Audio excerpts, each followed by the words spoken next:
Olá, taxista é baleado no bairro Floresta, aqui em Lajeado. Este e outros destaques você confere a partir de agora no Redação Informativo. E o taxista Clodori Maria Vedói, de 45 anos, ficou gravemente ferido ao ser baleado na região do maxilar em uma possível tentativa de assalto na noite da quarta-feira. O fato aconteceu próximo do quilômetro 28 da RSC 453, no bairro Floresta, em Lajeado. De acordo com o boletim de ocorrência, a Brigada Militar foi acionada por volta das 10h30 da noite por populares que relataram que Vedói estaria ferido dentro de seu táxi. O veículo estava batido em um barranco na lateral da pista. De acordo com informações preliminares, teriam sido disparados 3 tiros contra o taxista.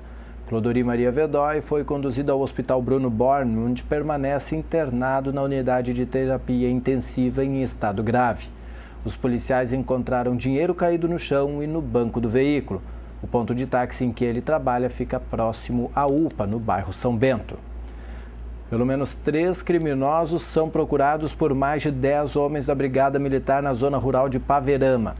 Os bandidos assaltaram uma lotérica da cidade por volta das 9 horas desta quinta-feira. Na fuga, levaram uma mulher como refém. Os assaltantes chegaram a ser interceptados pela Brigada Militar do município. Houve troca de tiros, mas ninguém ficou ferido.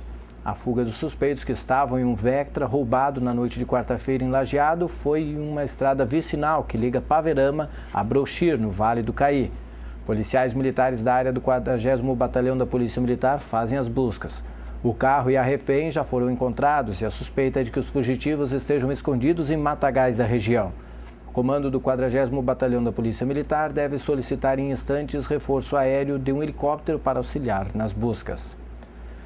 E uma colisão traseira envolvendo uma carreta e 5 automóveis por volta das 8 horas desta quinta-feira na IRS 130, próximo ao quilômetro 73 da rodovia, deixou o trânsito lento no trecho no sentido Arroio do Meio Lajeado. O engavetamento envolveu um Corolla, um táxi Siena, um Palio, um Escort, um Santana e um veículo de carga. Os 2 veículos que estavam imediatamente à frente do caminhão, o Escort e o Santana, foram os mais danificados no acidente. Os veículos foram colocados para o acostamento para liberar o trânsito. Não há informações de feridos. E uma moto Honda Falcon, placa INF 0216 de Lajeado, foi roubada na noite desta quarta-feira no bairro Bom Pastor, no município. A vítima estava em sua residência na rua Selma Weisheimer, esperando a sua companheira voltar da aula. Ele abriu o portão para ela entrar no momento em que 2 homens com o rosto coberto invadiram o pátio da moradia e exigiram a entrega da motocicleta. Os assaltantes fugiram com o veículo e levaram na ação também uma pochete contendo documentos, o telefone da vítima e os documentos do veículo. E um menor de 17 anos foi detido pela Brigada Militar de Encantado no bairro Vale dos Pinheiros. O pai do menor acionou o policiamento informando que seu filho estaria alterado e ameaçando destruir a casa da família. Os policiais se deslocaram até o local e encontraram o jovem atrás da moradia. Foi apreendido com um tijolo de maconha pesando 30 gramas, 2 toucas ninja, R$ 73 em dinheiro, um aparelho de som e celulares, objetos que a Brigada Militar suspeita serem de procedência de furtos. Ele foi encaminhado à Delegacia de Polícia de Pronto Atendimento de Lajeado e liberado aos pais após o registro de posse de entorpecente e apreensão de objeto. E a Comissão de Cidadania e Direitos Humanos aprovou parecer sobre o projeto de lei que trata da assistência a filhos de apenadas. Saiba mais na reportagem de Laís Vargas. O parecer aprovado foi ao projeto da deputada Miriam Marrone, que institui a política estadual de direitos humanos e assistência a filhos de apenadas. O objetivo é atender filhos de mulheres encarceradas e que necessitam de apoio afetivo e emocional. A parlamentar destacou os cuidados especiais que essas crianças devem ter, como acompanhamento escolar e psicológico. São crianças especiais que precisam o cuidado, a proteção do Estado, do município, para que tenham um bom desempenho escolar, para que estejam na escola de turno integral, para que sejam cuidadas especialmente da sua saúde, para que o desempenho escolar seja de sucesso, para que sejam indicados primeiro para os programas do esporte, da cultura, Não fique disputando vaga lá. Não, eles são prioridade da política pública pela fragilidade com que vivem e a incidência que a sua vida está destinada em função do ambiente do crime. Durante a reunião, o presidente da Comissão de Cidadania, deputado Jefferson Fernandes, destacou que é necessário que o Estado estabeleça políticas públicas capazes de oferecer um ambiente saudável de desenvolvimento dessas crianças. Essas crianças, na maioria dos casos, são de famílias pobres e ficam ao léu. Ficam com parentes, com amigos, com vizinhos, ou talvez até vão para abrigos, porque lamentavelmente na sociedade brasileira as mulheres ainda são, né, as que atentam, que cuidam das crianças. E quando elas saem do convívio familiar, como é o caso daquela que cumpre pena, a criança fica sem nenhuma proteção. O deputado Edgar Preto, do Partido dos Trabalhadores, destaca a necessidade de se dar mais atenção ao uso dos agrotóxicos. Veja na matéria de Carlos Ramos. 500 mil brasileiros são diagnosticados com câncer todo ano. A doença mata mais da metade dos pacientes. Uma das principais causas é o consumo excessivo de agrotóxicos, cerca de 5,2 litros por pessoa a cada ano. Segundo o parlamentar, existem alternativas de alimentos livres de produtos tóxicos. A oferta, no entanto, ainda é pequena, mas o aumento da demanda demonstra como o setor ainda pode crescer e garantir segurança alimentar e nutricional. Entre as possibilidades, o deputado destacou a agricultura familiar como um exemplo de prática sustentável. É bem verdade que a produção orgânica, ela hoje é um pouco mais cara, né? Também pela falta dela. Como eu disse, poucos estão se desafiando. Mas no momento em que as pessoas começarem, o consumidor, exigir produtos saudáveis, não aceitar mais se envenenar na sua própria mesa, eu acho que a produção aumenta, que vai haver por parte do poder público também mais incentivo. Preto lembrou que o dia 3 de dezembro é o Dia Internacional de Defesa da Vida e Luta contra os Agrotóxicos. A data marca o maior vazamento mundial de gases tóxicos que aconteceu na Índia em 1984 e atingiu 500 mil de pessoas. 25 mil morreram pela contaminação. Mais de 100 mil sobreviveram com sequelas que atingem até mesmo as gerações seguintes, que ainda sofrem com contaminações na água e no solo. No Brasil, atualmente são usados 15 litros de químicos para cada hectare de produção. Acho que é possível, sim, a gente ter mais cuidado, ter mais atenção com a vida e não ao lucro de poucos. Essa é a luta que nós estamos fazendo, junto com movimentos sociais, entidades, ecologistas, para que o agricultor permaneça no campo plantando, colhendo, vivendo bem, mas que o consumidor aqui na ponta também tenha o direito e ter a certeza de que está se alimentando corretamente e não se envenenando e prejudicando a sua saúde. Além de ser o principal consumidor de agrotóxicos do mundo, o Brasil amplia em 190% seu consumo anual. O deputado lembrou em seu discurso projetos de lei que pretendem inibir o uso de agrotóxicos com medidas de conscientização sobre o consumo, como a inscrição indicativa no rótulo dos produtos ou a proibição de pulverização aérea de agrotóxicos e do uso de determinados químicos mais nocivos à saúde e ao meio ambiente. Ao final do grande expediente, amostras de arroz orgânico produzido nas áreas de assentamentos da reforma agrária foram distribuídos no plenário. Segundo Edgar Preto, os assentamentos brasileiros respondem pela maior parte da produção de arroz orgânico da América Latina. Infelizmente, o nosso querido Brasil e o Rio Grande está sendo um depósito de material que outros países do mundo jogam no lixo e está sendo depositado aqui no nosso meio ambiente e nas pessoas. É por isso que essa luta não é só minha. Temos que fazer uma grande corrente do mundo inteiro, especialmente daqueles que estão consumindo, que nos ajudem nessa batalha.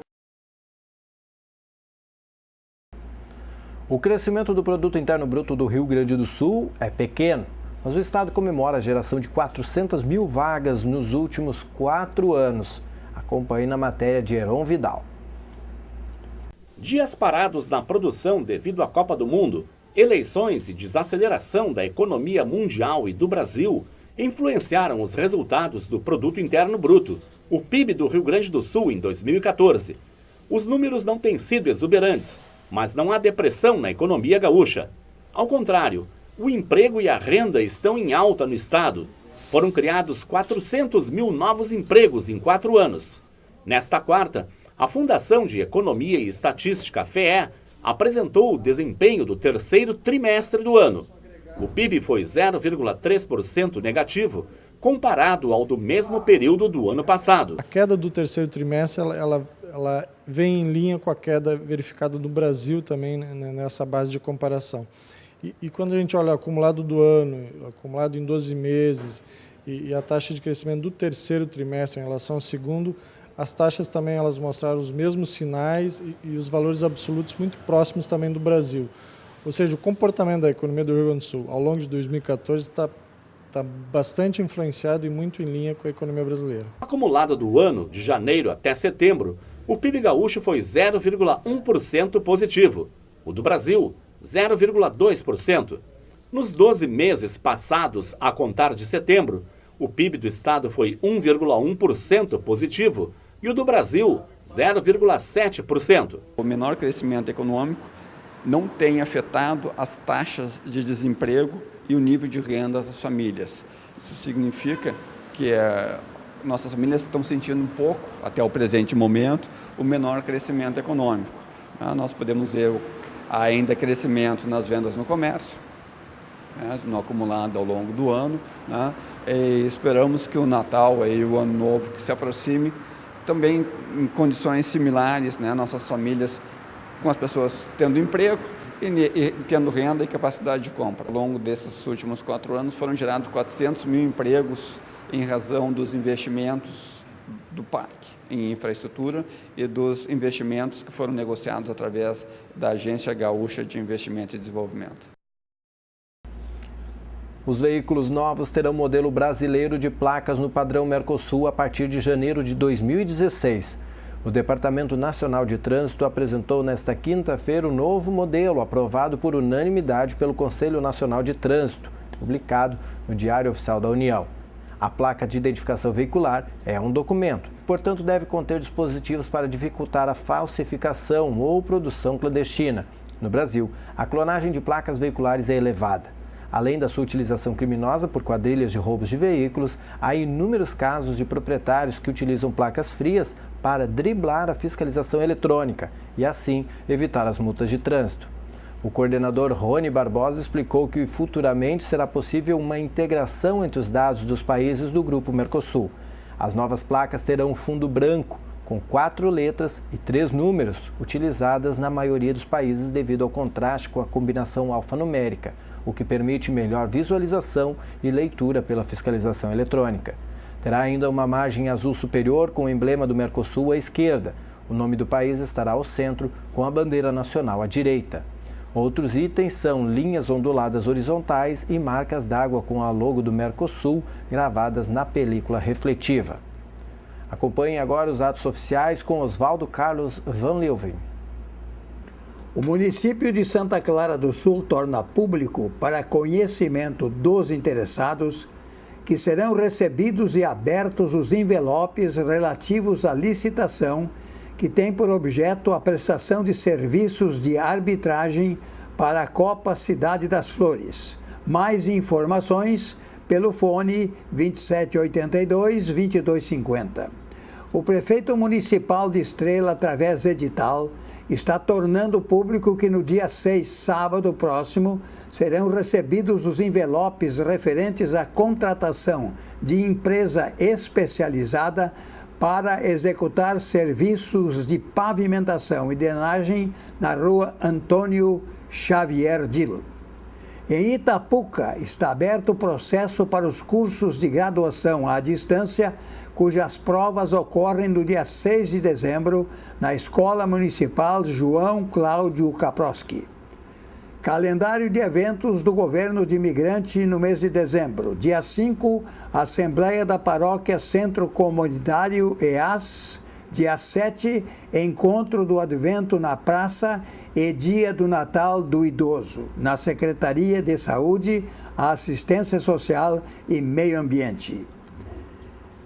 O prefeito municipal de Itapuca torna público que encontra aberta a licitação na modalidade de pregão presencial, que tem por objetivo a contratação para a prestação de serviços de escavadeira hidráulica de esteira.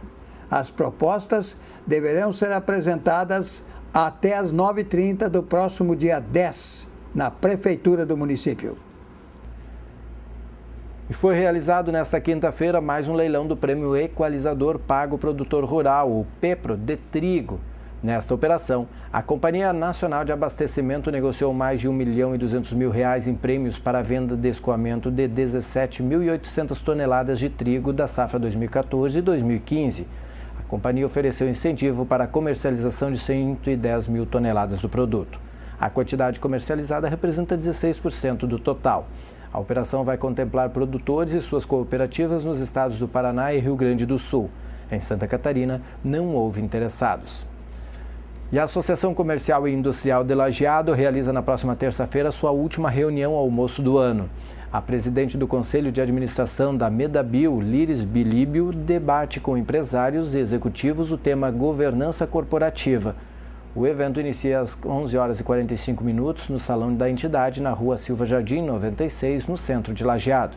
A reunião almoço é aberta à comunidade, devendo as confirmações ser feitas até às 10 horas da segunda-feira. Podem ser feitas pelo telefone 3011-6900. Veja agora o comentário do secretário da Fazenda de Lajeado, José Carlos Bulé. Olá, o comentário de hoje é sobre a compra e venda de veículos usados, situação que causa incômodos tanto para comprador como para vendedor, o que por vezes acaba demandando ações na justiça para a solução de conflitos entre as partes. Primeiramente, é importante então esclarecer ou fazer um apanhado rápido aí sobre o Código do Consumidor, que é a Lei 8.078 de 90, que trata basicamente então dos direitos do consumidor e dá outras providências. No seu artigo 1º, o Código do Consumidor ele então define as normas de proteção ao consumidor e outras situações de ordem pública e de interesse social. No seu artigo 2º, ele define claramente o que é consumidor, que o consumidor então é toda pessoa física ou jurídica que adquire ou utiliza um produto ou serviço. No seu artigo 3º, define que fornecedor então é toda pessoa física ou jurídica, justamente aquele que vende, que faz o comércio da mercadoria. Basicamente, então, o consumidor e o vendedor, ele deve adotar algumas medidas de segurança.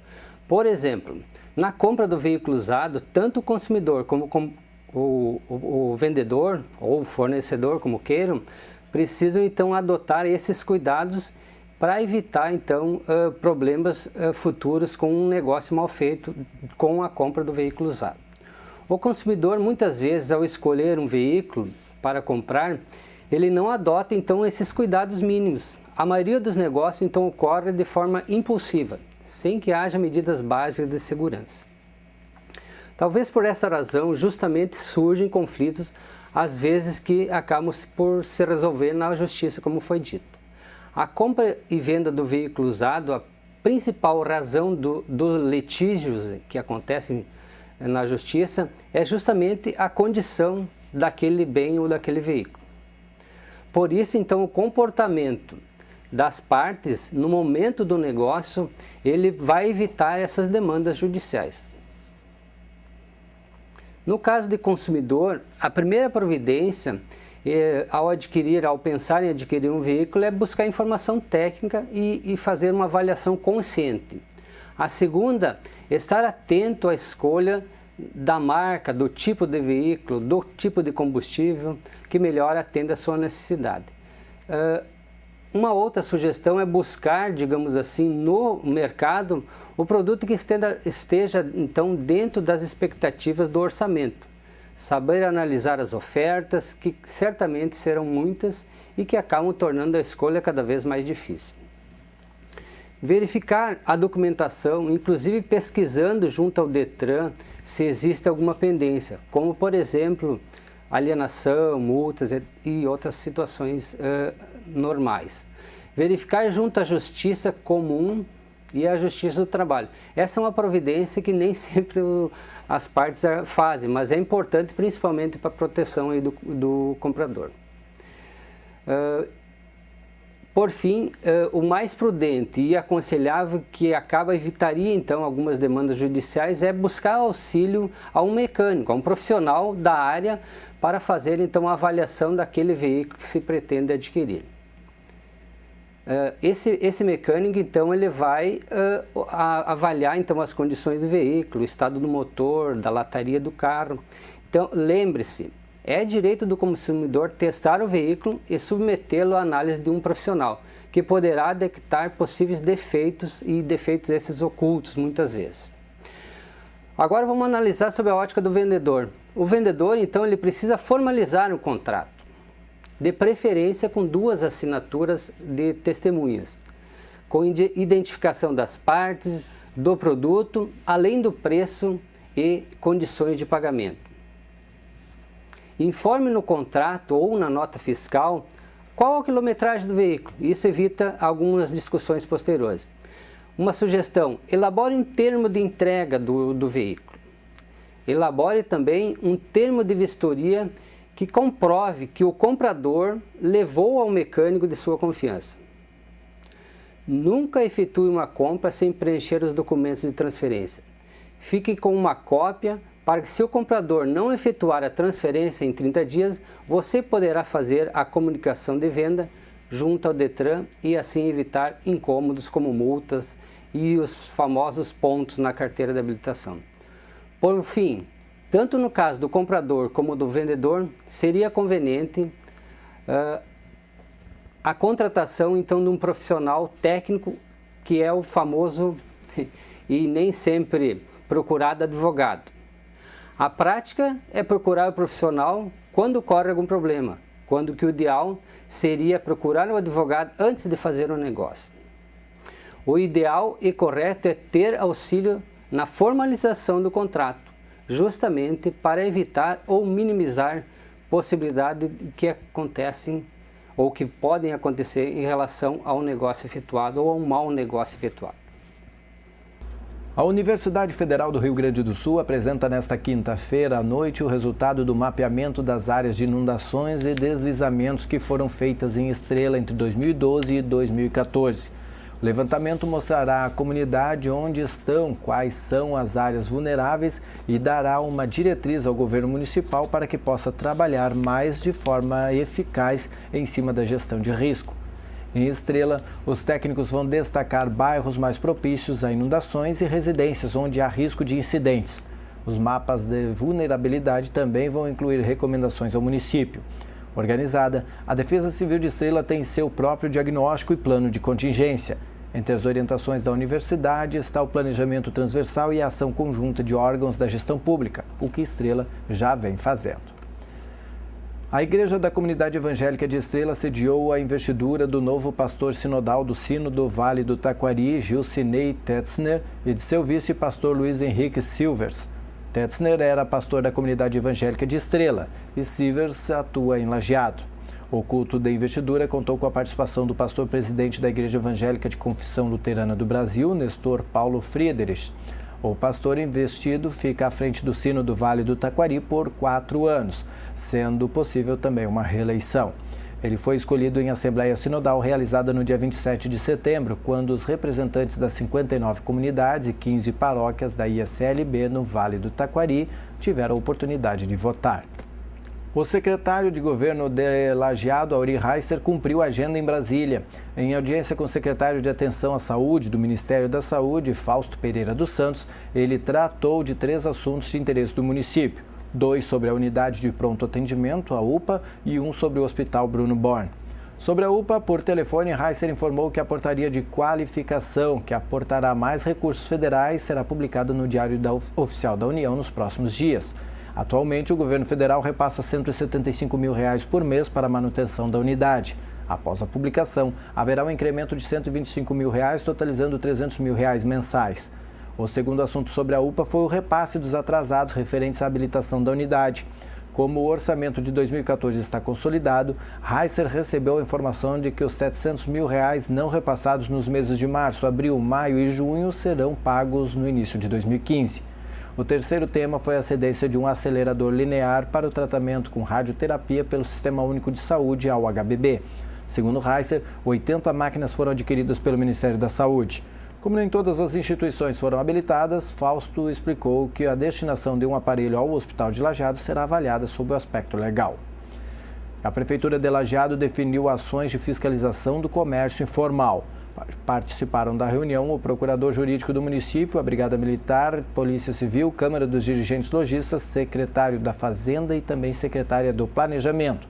E de acordo com a titular da CEPLAN, Marta Peixoto, o acordo entre os participantes é colocar em prática o Código Tributário do município, em vigor desde 1973. Para isso, será intensificada a fiscalização. O Código Tributário não permite a comercialização informal nas ruas Júlio de Castilhos, Bento Gonçalves, Avenida Benjamin Constant e no centro e nas transversais dessas ruas. Um local específico será avaliado, mas é necessário o pagamento de impostos para a atividade. Para regularizar a situação, os comerciantes informais podem ir até a Secretaria da Fazenda. No local, devem informar o tempo desejado de atuação do comércio. Para trabalhar como ambulante durante um dia, o valor é de R$ 95,70. Para 7 dias e utilizando o carrinho, custa R$ 191,40. Quem não estiver em dia pode ter a mercadoria apreendida.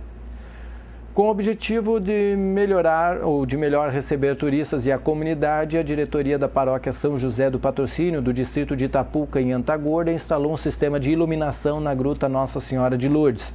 As luzes estão espalhadas por toda a escadaria e interiores do ponto turístico. Para festejar a conquista, a comunidade agendou um evento de inauguração. Será no sábado, dia 13, às 8 da noite. A programação inicia com a inauguração em uma celebração eucarística e terá também jantar e apresentações das estátuas vivas do CRAS e do Coral Municipal. E o programa Fundo Estadual de Apoio ao Desenvolvimento dos Pequenos Estabelecimentos Rurais, o FEAPER, desenvolvido pela Secretaria de Desenvolvimento Rural e operacionalizado pela Emater, disponibilizou recursos para 9 agricultores de Roca Salles.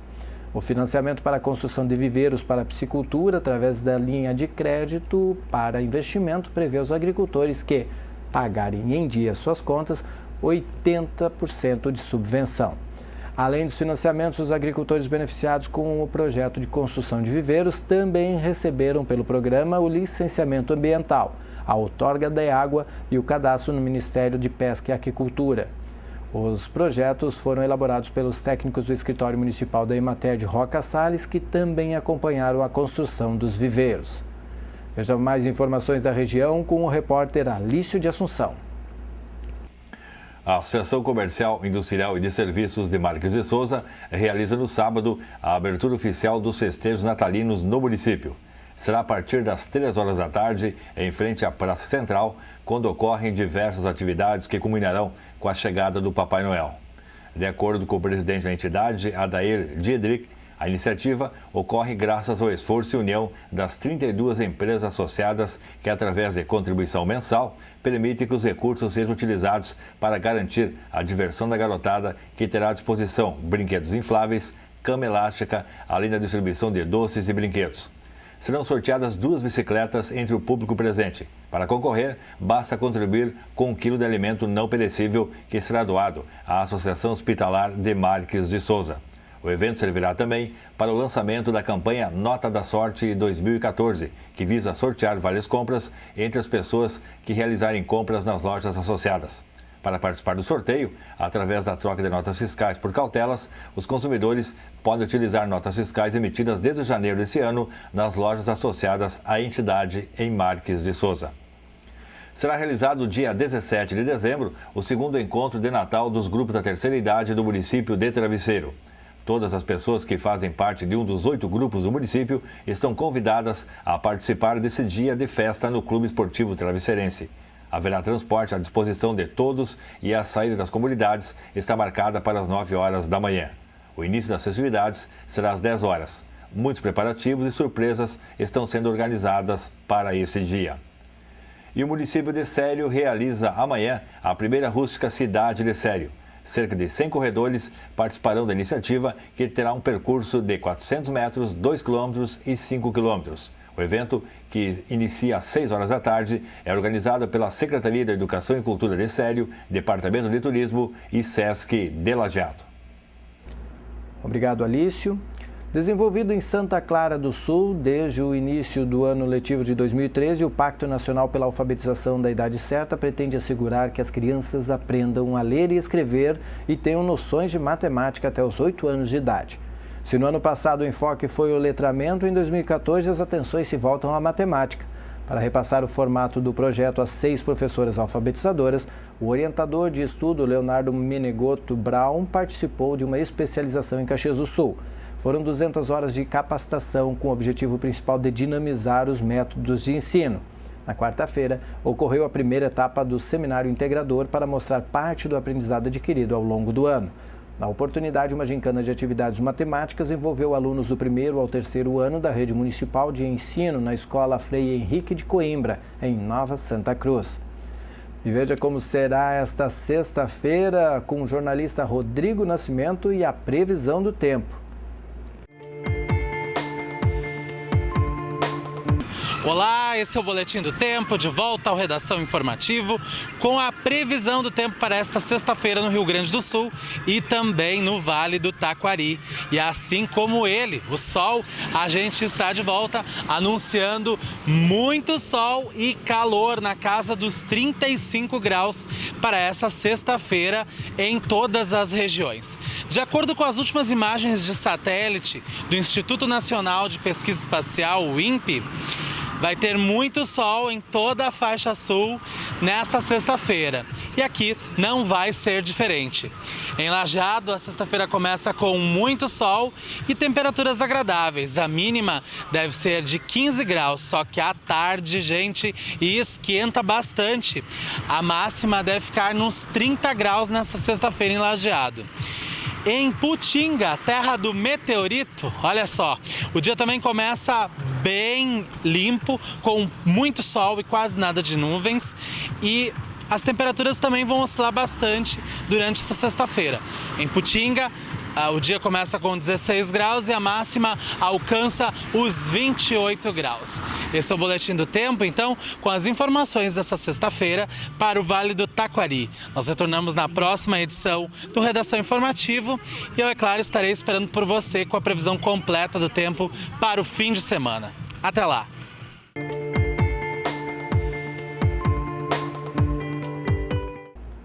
Obrigado, Rodrigo. E este foi o Redação Informativo desta quinta-feira, 4 de dezembro. Na sequência, você acompanha o Papo de Boleiro. Nós voltamos em edição inédita amanhã às 6h30 da tarde. A nossa programação também pode ser vista no www.tvinformativo.com.br.